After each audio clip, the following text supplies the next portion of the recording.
Hey guys, welcome to episode 2 of A Girl with a Joint. And this is another episode where I will not be smoking. I don't know if I said that in the first episode, but right now I'm just taking a break from smoking. I've been smoking forever, it feels like. And I don't know, now that I'm going into like this new chapter in my life, I just want to kind of like cut back, go back into like social smoking. Like maybe when I have guests, I'll smoke or do like a little shroom or something like that. But yeah, I'm just not, I don't know, I'm not in a smoky mood. I'm like, my taste is just, I don't know, growing or something like that. I don't know. I have no idea. Something crazy. But stoner girl for life, you know, never forget it. That's my origin story. That's how I came up with this super fucking dope name. Because it was me. And it still is me. It's a part of me. I'm just not doing it right now. And I feel good about it. So I'm still under the weather, as you can hear. Quite irritating, but it was for a good cause. It's for a good purpose, you know. Yeah, I'm purging out some facets that no longer need to be in my body because it doesn't serve this temple any purpose. It's not purposeful. All the bullshit aside, before I keep talking about a bunch of hoopla, welcome back to A Girl with a Joint. This is episode numero dos. On this episode, we are talking about my favorite thing. It's kind of, I introed it on my Instagram in a video clip. Also on my A Girl with a Joint private Instagram. If you're interested, you know, after you listen to this episode and you want to follow or request me on that account, I will vibe check you. Some people pass, some people don't, you know, it's just, I'm just sharing a lot more intimate facets of like my day-to-day life and what's going on and my thoughts and like behind the scenes of like my brands and the podcast and stuff like that. So if there's something you're interested in, let me know. It's my Instagram's at A Girl with a Joint.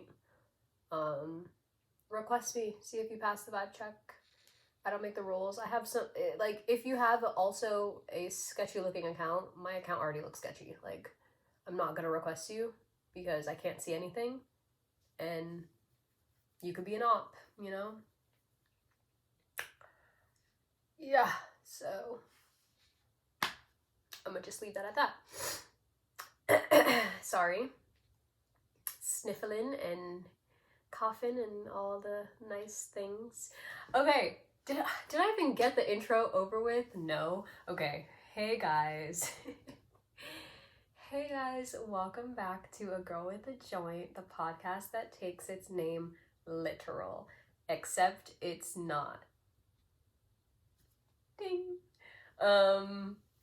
This episode is called The Power of Projection / pushing P, because what's being pushed is not only the patriarchy, but projection. So I'm like, let's just wrap that all into a nice little juicy podcast so I can talk a bunch of shit about it.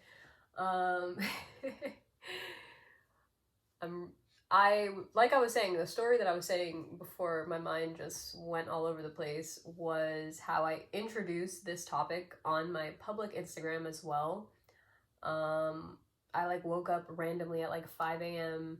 and I just went on a rant on my private account about projection because I was recently in a living format of being projected upon. I need water.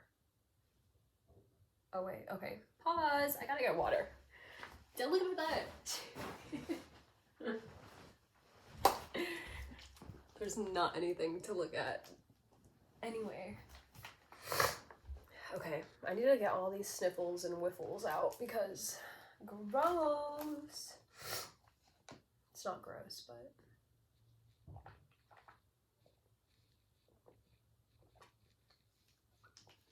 Okay, so... Guys, if you're watching the visual for this, you know, whatever. Let's get into it. Okay, so this episode is called The Power of Projection / Pushing P. The patriarchy and projection. I'm kind of wrapping these both up into just like a long podcast. I don't know how long this will be. It might not even be that long, to be honest, if I'm able to like get my construct spoken about quick enough. There's a lot of things that we can dive into separately with both projection and the patriarchy. As I keep doing these episodes, I think I will see what I like better. And we're gonna just go from there. Yeah, my glasses are crooked. I'm not trying to look like whatever that means. I just want to thank everyone for watching my first episode, bearing with me, and then returning to come and watch this episode. You guys are super cool, super dope, super hot. Love it, live it, laugh it. Awesome. So I want to start with the definition. Again, the US definition on Google. Oh, again, my notes are down here. But I said I'll probably keep doing this to debunk the English language when I wrote these notes for the first time. Am I trying to debunk the English language? Not entirely, but I just want it to be known that I personally do not agree with the definitions that are online for the things that I'm speaking about, and I like mine better. And that's just a personal prerogative of mine. Anyways. So, on Psychology Today, the definition of projection is described as the process of displacing one's feelings onto a different person, animal, or object. Pretty valid. But if you just Google projection definition, you will get an estimate or forecast of a future situation trend based on a study of present ones, or you get the presentation of an image on surface. So the projection we're speaking about, obviously, today is more on the lines of psychology. I mean, I think as humans, it might be difficult for us to not project. And kind of what I stated in that video clip that I put on my Instagram was essentially how I am also at fault for projecting, but I really just realized that recently. Yeah. And it's a good and bad, projecting is just, I think overall it's bad, but my version of projection is in this like magical fairy tale land that I live in and exist in that is merely made up of people who are just as conscious and just as loving and helpful and kind and with the same sense of self-awareness as me. This is my gumdrop world that I realized I was in for a while. So I tend to displace my emotions that I feel of myself onto others. So when I, as myself, think very highly of someone, it's also a reflection of myself. Like, I think highly of myself, therefore I believe anyone that I'm speaking to, especially if it's on a romantic or friend, foe level, I assimilate the same relation of the value I keep for myself onto them, which isn't a good thing to do necessarily, but it's something that I realized I was doing because I kept getting disappointed. So I'm only getting disappointed because I'm envisioning them doing what I'm doing, or I'm envisioning these people caring about the things that I care about because I'm saying it and I'm telling you and I'm being, communicative, or I'm like showing these actions physically of my expectations I have for someone. And when they're not met, I get disappointed and I'm always like super like taken back when that happens. And it normally takes me like a little bit of time to just like recover from, it was past tense, taking me a little bit of time to like recover from those actions. I think I learned how to not have such a long recovery time from something like that from dating, honestly, because I went through a little phase of dating, and when I was dating throughout this year, I dated like, let's say 4 or 3 people, in literally like quarters of the year, of just giving someone a chance. Because in my mind, in this gumdrop world that I was living in, I was just like, well, I have traumas. Just because I have traumas, I don't inflict my traumas onto others. Therefore, I wouldn't expect the person I'm talking to inflict them onto me. And then all of a sudden, you're getting blamed for shit that your actions don't relate to, and you're confused and you're in disarray because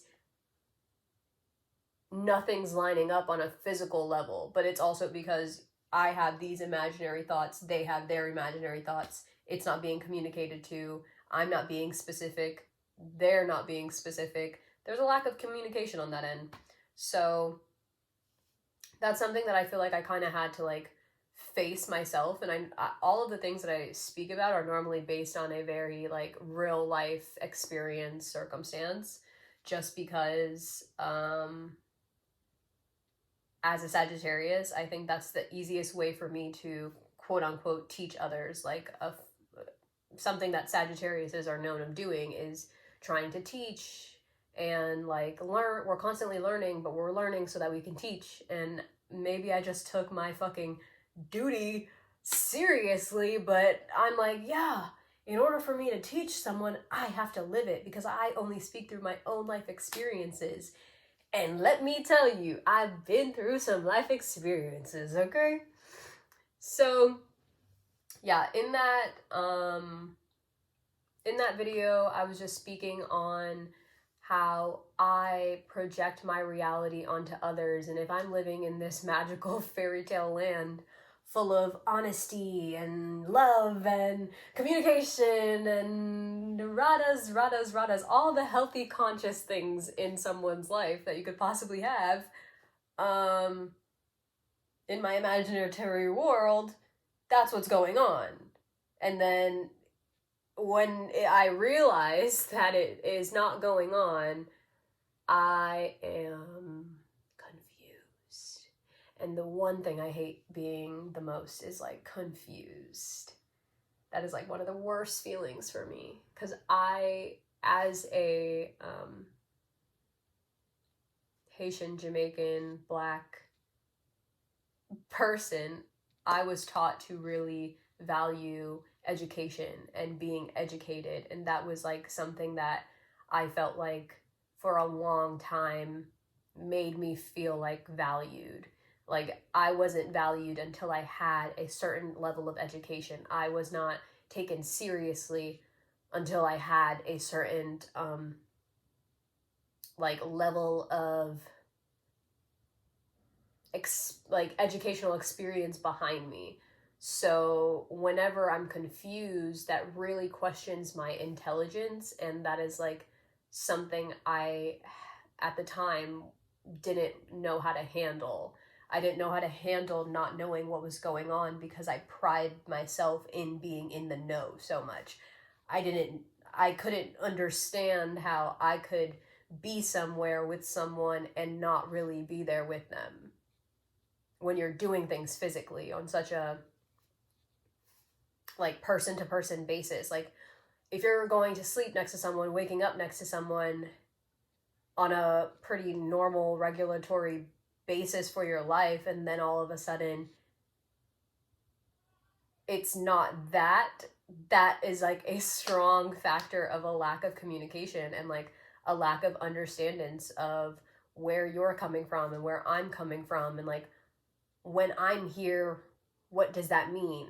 When you're here, what does that mean? I feel like these are really important things to speak about just to avoid having such huge implosions on your in your life that seem so like dramatic, and like, you know, it's a lot easier for people to come and go in your life as they're supposed to, as the experiences they're supposed to bring you, when there's room for honesty and like a high value of respect for one another, because you're able to genuinely speak about who you are.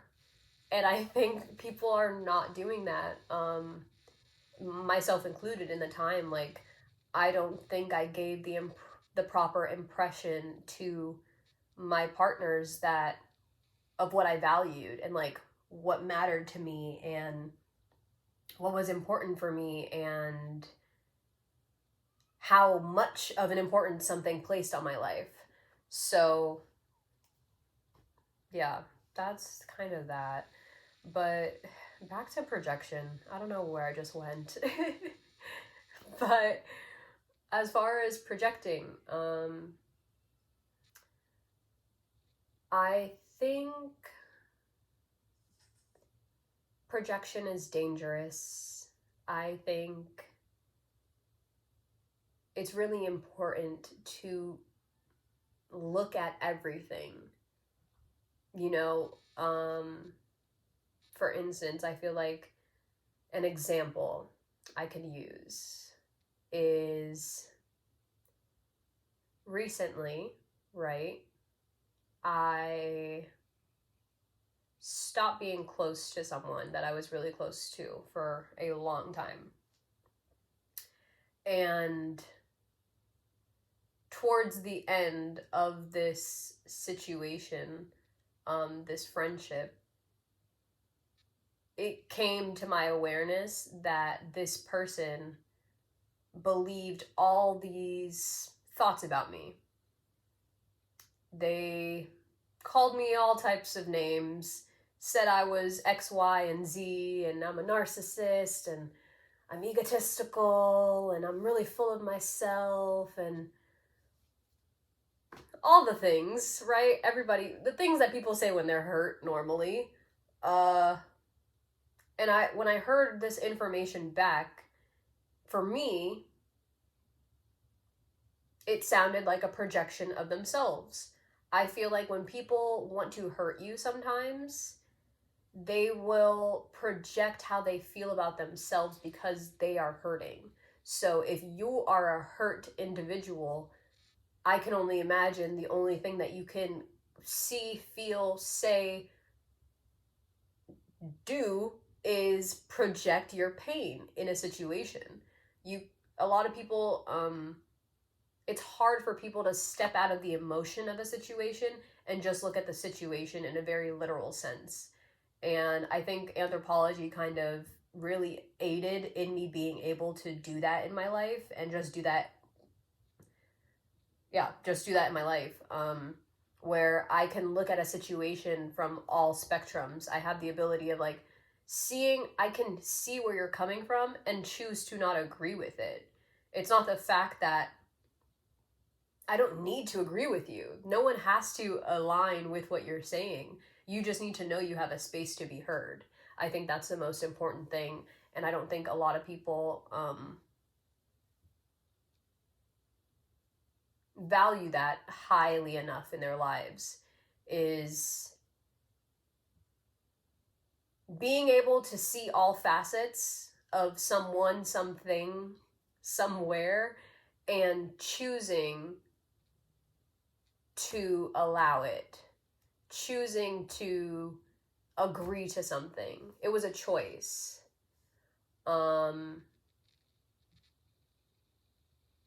Yeah, it was a choice for me.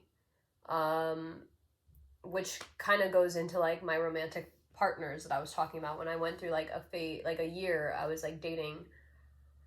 And when I was dating during this time and just experiencing people in my life, I came across many interesting types of people, and everybody has a story. We all have stories. I have my own story, but a part of my story is the education that I got. Realistically, it allows me to see things so differently.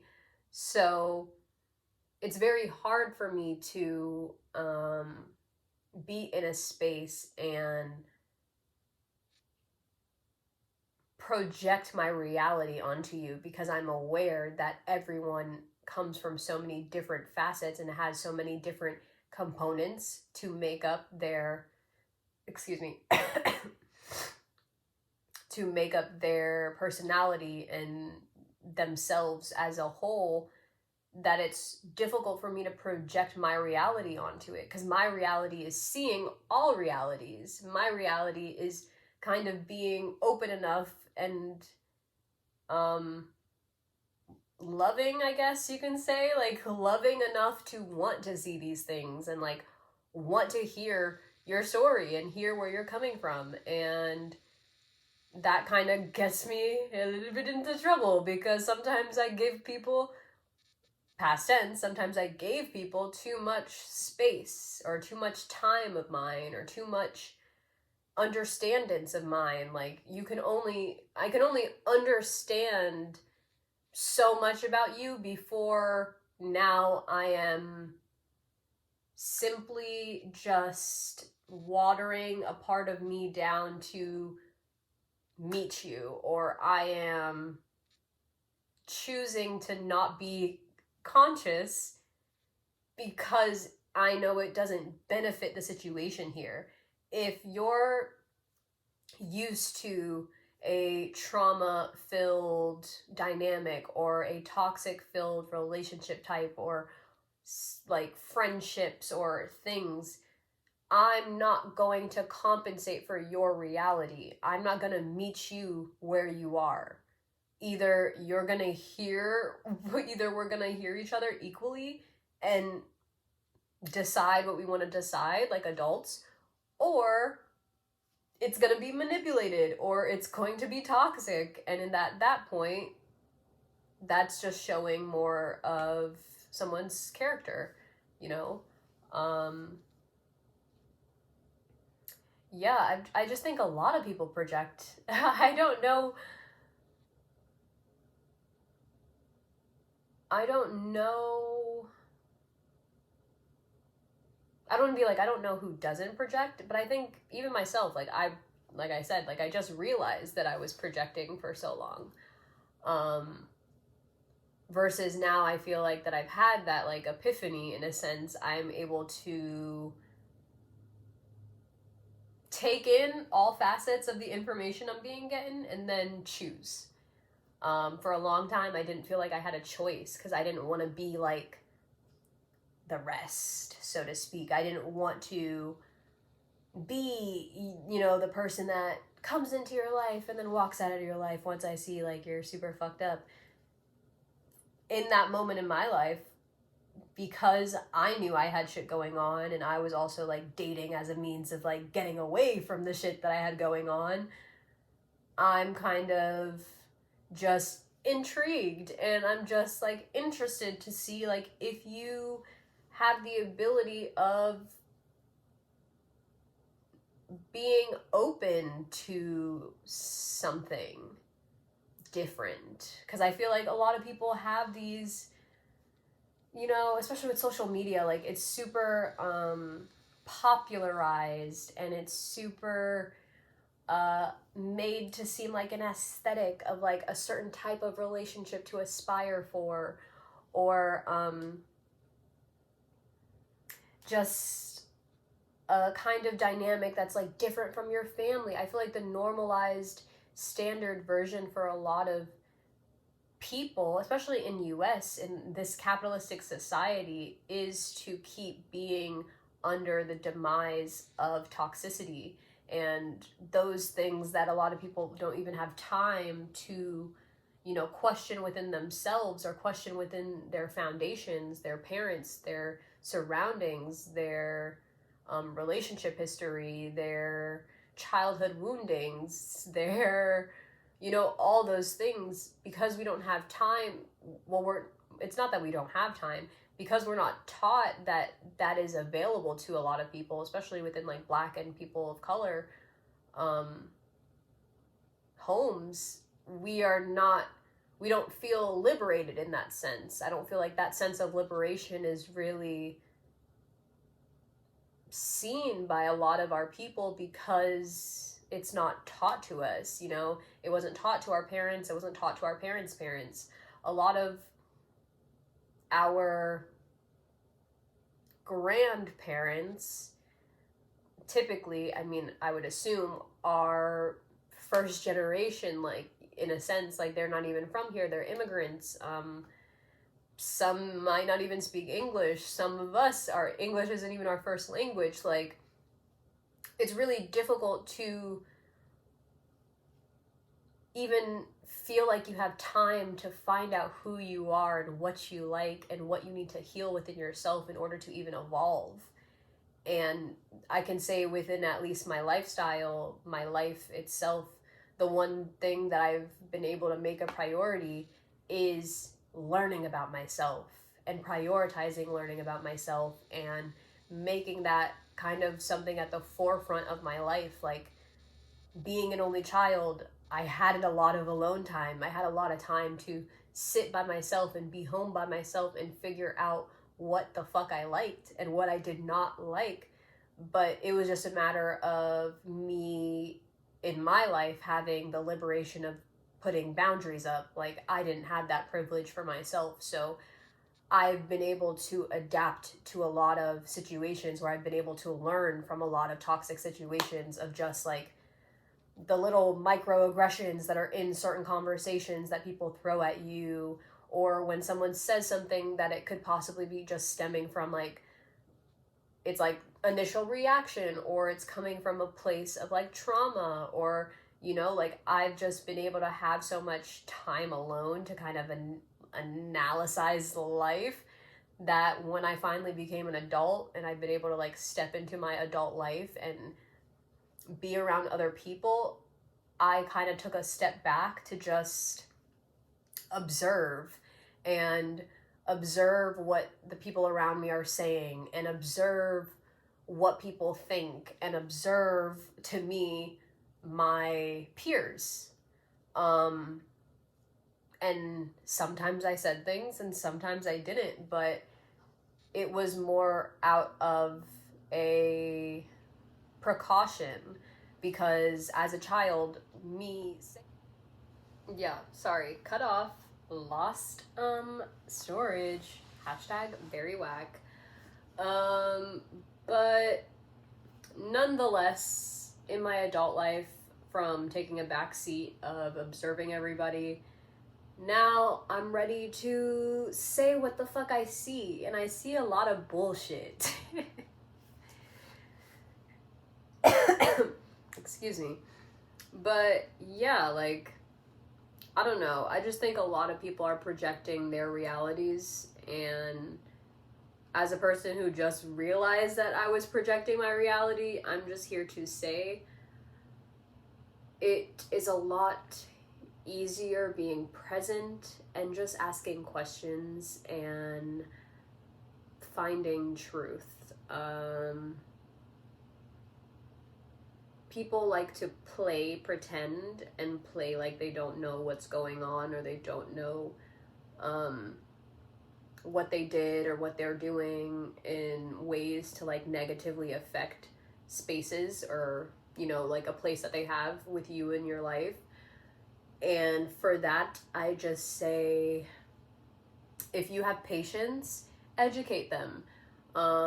Tell them what they're doing, you know, if it's a space that allows that.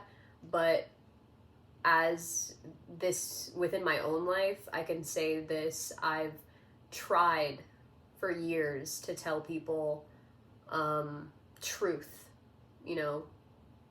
I tried to educate. I tried to open up awareness. And if someone's not ready for it, they genuinely just will not react, or they just don't hear you. And that is perfectly okay. But I just say, take that shit with a grain of salt and keep it moving until you find someone or a space or people, a person that fucking hears exactly what you're saying. And I'm also just hoping that with, I keep looking over there, sorry. I'm also just hoping that within this podcast, sorry, y'all. Anyways, yeah. Find your group, find your person, find your people. Your people will also find you, you know. If you're struggling in spaces where you just feel like your same sense of self-awareness is not valued or is not reciprocated, leave. That's like easiest word. Take advice from me, because it took me forever to do so. So if you know, get the fuck up out of there, bro. Get out. Your blessings, everything that's meant for you, yes, it will come, but it'll take your blessings to come a lot longer if you're in spaces that do not support you. And I feel like if you're in a space that doesn't value the same things that you value, leave. You can only tell someone so many times the things that you care about. If they're not hearing you, and then you physically see them do things that go against the things that you speak about, get the fuck out of there. Get the fuck out of there, all right? Anyway, that was that on that. Let's just talk about the patriarchy, because fuck the fucking patriarchy, bro. I am so tired. I almost went on a rant today on TikTok, and I just stopped myself because I'm like, save it for the podcast, to be honest. Because let me tell you something. First of all, the song Pushing P, it dead ass, like, I'm gonna let you niggas know right now. Sorry, am I allowed to say that on here? I'm gonna let y'all know right now. Music is a vessel, and sometimes the person singing the song is not where the song is coming from. Okay? Keep that in mind, because there's a lot of dummies who be singing music about some beautiful, magical, majestic shit, and their personality is ass. Okay? So again, keep this in mind. Okay? Pushin' P is quite literally the only P men can push is the patriarchy. There is the masses, the male masses that are here on this godforsaken planet are in a demise of a false power that they hold that does not exist. Pussy is power. That song is literally Pushin' P is the patriarchy. This is obviously my take from it, but I feel like a lot of motherfuckers would resonate, okay? Realistically, let's be fucking for real right now. I don't give a fuck what the government got going on. I don't give a fuck what the church is. I don't give a fuck. I don't give a fuck what these people are telling you right now.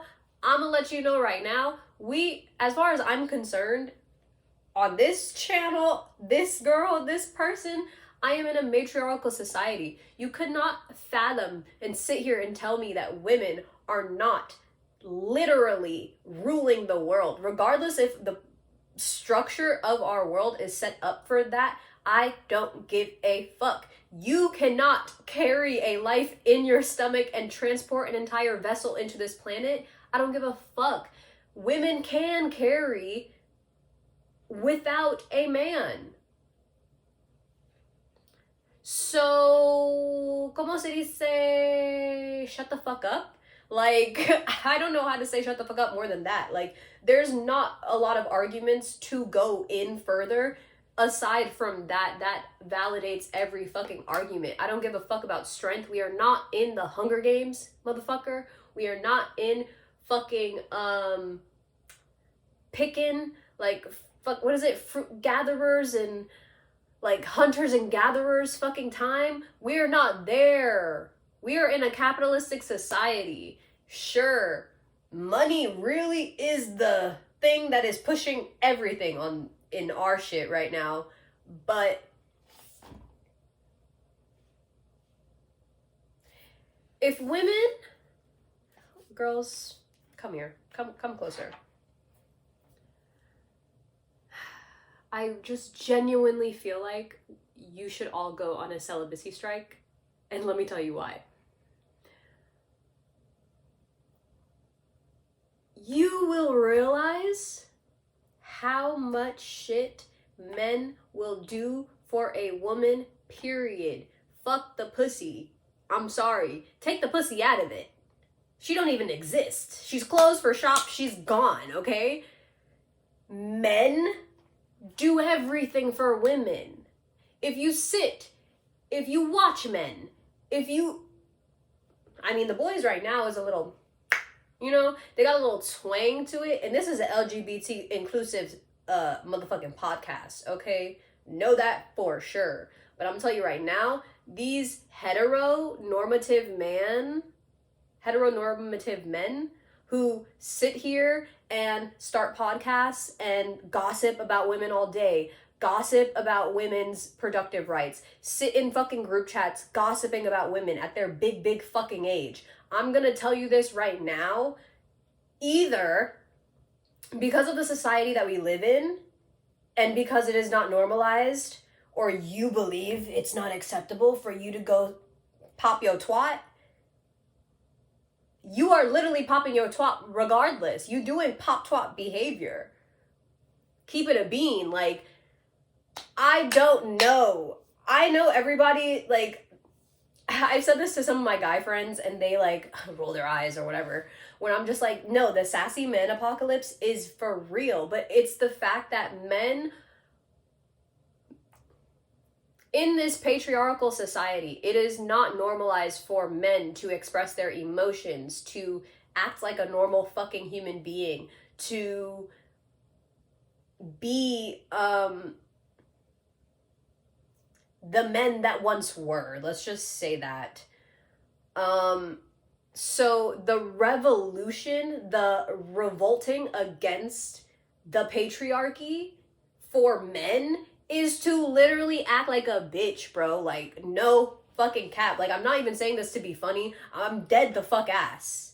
Is men right now want to be on social media just as much as women, and they are upset. They are upset that women get paid to be beautiful, even though back in the fucking day, men had to pay to marry a woman. You had to pay to fucking find a wife. You had to give the woman's family bread, bro. You had to break the fucking dollars, okay? And y'all are out here fucking using Instagram filters, but you like are still going, like, it's just the fact, it's a fucking contradiction. You can't be sitting up here on social media popping your shit like a woman and then also think you the prize. Men are never the prize. You are not that special, beloved, and a real nigga knows that. Like, keep it a buck. You do everything you do to fucking attract a woman. What women do, more than likely, is always to attract women. Unless you a pick-me. That's another fucking... But that is a result of what? The sassy men generation. Women can only become a pick-me when the women aren't getting picked. And I wonder why the women aren't getting picked. Maybe because you and your homeboys are sitting on fucking Instagram, sitting on Twitch, sitting on fucking TikTok, popping your twats to discuss women's business, what girls are doing, because you're mad you can't fucking do it. How embarrassing. I'm embarrassed. I don't give a fuck. If you don't have any talents, the quickest thing a guy can do is start a fucking podcast. Like, get the fuck out of here. Literally get the fuck out of here. Like, go, please. Spare me. I have a disdain. I literally have a disdain. You don't understand. I've came across, like, I'll be in public and it's always this kind of archetype of a fucking man who comes up to me. It's a man who thinks because they're a creative that they're like free-spirited and liberal and like they are with women, not against women. And these be the same types who are popping their twat in a fucking group chat with a bunch of other grown-ass men talking about women. How about we discuss why your 40 plus, 35-year-old ass is only fucking talking to 21-year-old girls? You don't want to talk about that though, huh? We not finna get into that? Mr. Sassy? No? Okay. So, let's talk about something for real. Let's talk about why the women in your age group don't want to fuck with you. Because to me, that is the most telling thing. Let's be fucking for real. If a woman your age doesn't fucking respect you, it's probably because there's nothing respectable about your grown ass at your big age. Keep it a buck. Let's keep it a buck, babes. Cut that shit out. I just can't stand it. Like, I love femme boys. Femboys, hearts, you know? Literally. Love that shit.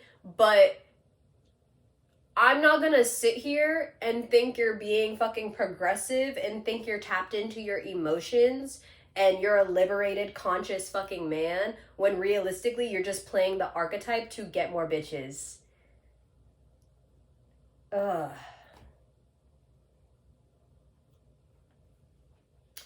I don't like that shit. It's fake. It's imposter syndrome. You niggas got imposter syndrome. Completely. Okay? I don't give a fuck. Call a spade a spade. There's different categories of men. There's what is the fucking word? There's hegemonic. I believe that's the word. I will correct myself if I'm wrong. But the hegemonic man archetype is a man's man. That is the men who completely, first of all, you can be a hegemonic man and be completely balanced within your femininity and masculinity. That is very obtainable to do and still act according, still move in space and time and life like you have some fucking common sense.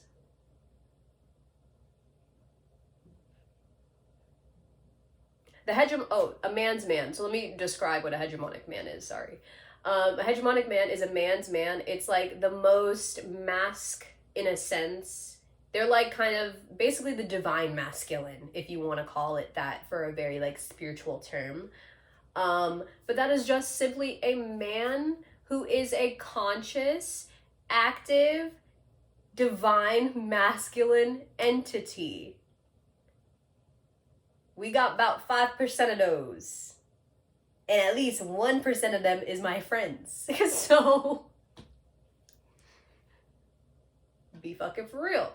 Okay? Then, you have just ignorance. Like, men who are fucking ignorant. Who just like to spew their hatred and disdain and probably their daddy and or mommy issues onto the world and just make all women rue the day when the third grade crush Rebecca ripped up his fucking letter heart in front of the class. Now, for the rest of his fuck-ass life, he is going around being a fucking nuisance to society, trying to make that shit an aesthetic and a part of his personality archetype, thinking shit is cute, and trying to pop his shit on social media.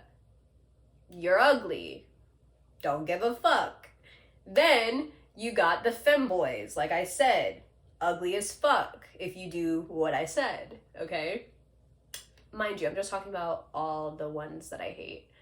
The ones that I love, you are kind and dear and near in my heart, and I support you, and I hope you are having a wonderful day and just moving through light and love. And you know, if it's hitting a chord, it's probably for you. If you feel nothing because you know this is not you, then it's not you. If the shoe don't fit, don't fucking wear it, you know? Anyways, then you have those. Then you have podcast men. Then I'm just naming like lists of guys that I hate, the archetypes.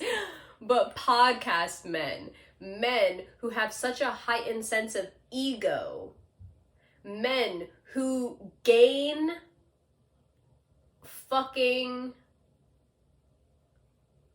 they really don't gain shit, but they feel better about themselves for putting down women in our generation, for trying to make women amongst a collective seem like these are different kinds of girls. These women are not how the olden days women's.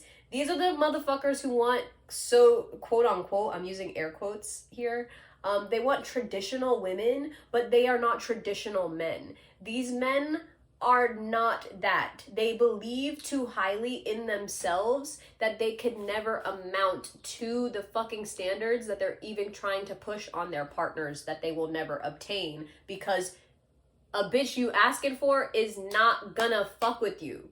Keep it a bean. Like, look in the mirror. Look in the mirror. Fuck, I wish I had a buzzer to just, see, like, now I'm into this. This my shit. I should just yell about stuff. Yes. Anyway. But no, for real. Like, the fake traditional men who sit here and try to go on rants and think they're so high and mighty, and these are normally fucking men who work 9 to 5s, who have no time and have a lot of fucking childhood trauma that is completely unresolved, and probably have disdain because their first love left them. Am I hitting a chord for anybody? Oops. These motherfuckers, yeah. Give it up. Because the women in the society are a direct reflection of the patriarchy. As the patriarchy shifts, the women in the society have no choice, to an extent, to mobilize and get an opportunity out of the situation.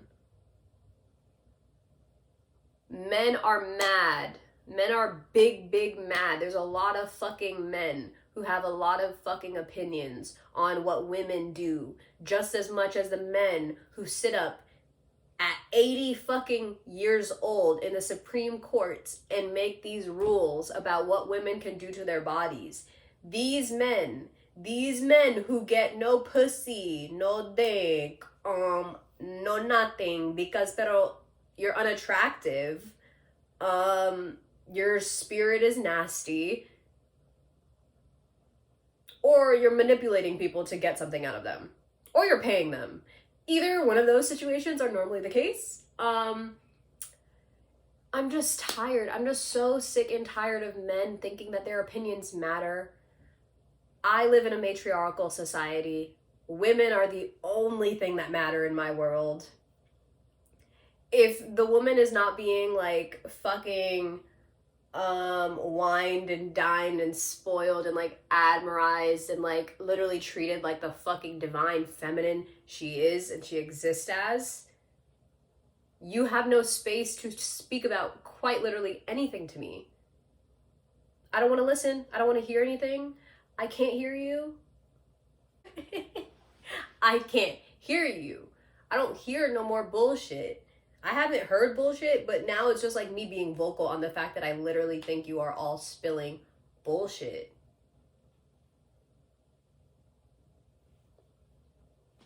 Literally, that's just it. Like, I'm tired of the cap. I'm so tired of the cap. I'm tired of y'all not knowing yourselves. I'm tired of men not resolving their traumas. I'm tired of men not crying. I'm tired of men having all these bottled up emotions and feeling like they can't express themselves because the one time they tried to express themselves in 8th grade and fucking Cheryl said fuck you and the whole class laughed. Like, shut the fuck up. Do you know what women face on a regular basis? Shut up. Like, cry me a fucking river. We're in a patriarchal society, bro. Go into fucking NFTs or something and make 10 fucking bands right now. I don't want to hear shit. I'm gonna say something super controversial. Not like the last 20 minutes of this weren't controversial, but my controversial statement, that's like the same thing for me as white homeless people. Listen. Homelessness is an entire effect amongst the entire world. I am well aware. No matter what the fuck goes on, though, not one person, no matter what they're doing in life, can literally eradicate homelessness. That is a part of the system that was put here and in place for what the fuck ever reason. I don't know. Bullshit, more than likely, but what the fuck ever. But it's like, as a black person, when I see other POCs in homelessness, I know that there was an I'm not gonna be like actual injustification, but there was a physical injustification that caused this collective of people to not have the same privileges as white people in a capitalistic American society. That is also patriarchy for me. Men